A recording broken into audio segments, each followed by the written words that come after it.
America is beloved all over the globe, according to a new Pew Research poll. Finding among So I'm going to tell two stories as to why I believe this video is absolutely correct, and I'm not surprised. If you haven't seen it, go back and watch the whole thing. It'll give us Americans an uplifting view of ourselves, because we are often the most critical on ourselves. We Americans kind of shit on ourselves constantly, and it's kind of ingrained in us and almost necessary, because we always are seeking ways to improve and get better. And we've made mistakes as Americans in the past.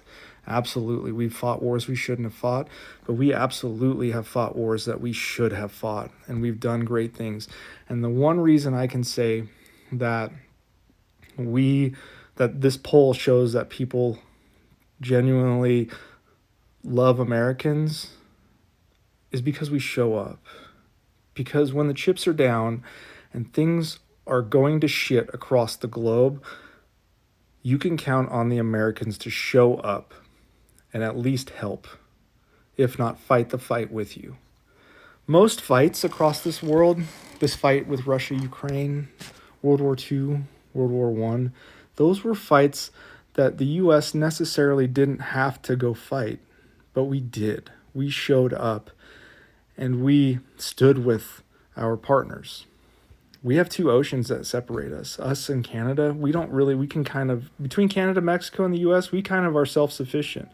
But we show up around the world, whether it's putting a hospital ship outside of your devastated country from an earthquake, or we send our nuclear, not troops, but our nuclear experts to help you with reactors that have gone down, like in Fukushima. We show up.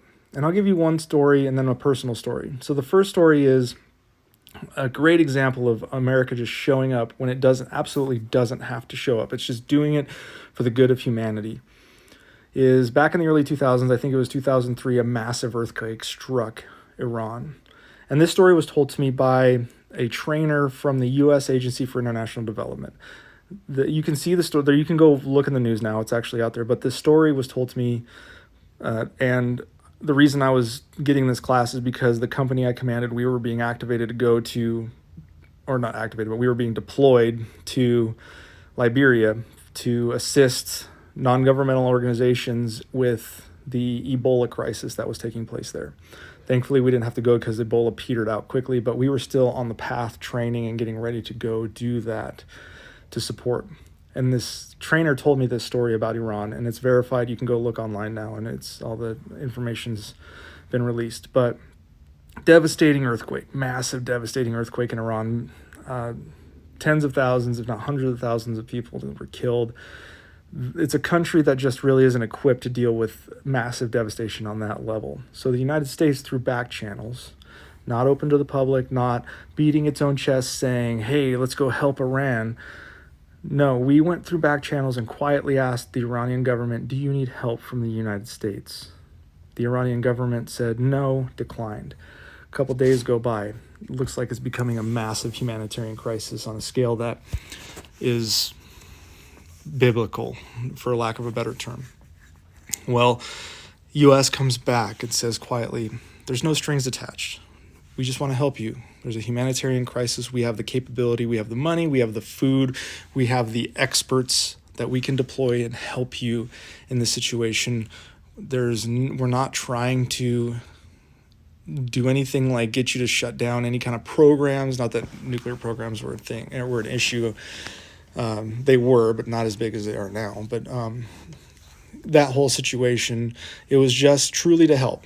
And the Americans were coming forward with that. Well, Iran declined again. Well, like a day or so later, Iran quietly reaches out to the United States and says, this is beyond our capability. We would like your help. However, we have some conditions. And America's like, what are those conditions? The Iranians came back and said, your aid workers cannot wear American uniforms. They have to be plain clothes. All of the aid you provide none of the aid you provide can say from the United States, from USAID, from the American people, etc. And then finally, any aircraft that is delivering the aid cannot be U.S. badged aircraft. So there's an interesting story where they show it, where there's these airmen who were landing in Iran. The U.S. agreed, landing in Iran in plainclothes uniforms, dropping off plainclothes aid workers and experts in recovery and search and rescue.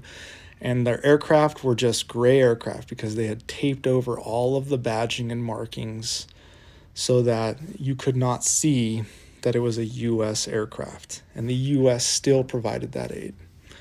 And did it because that's what the U.S. does. They show up because we can.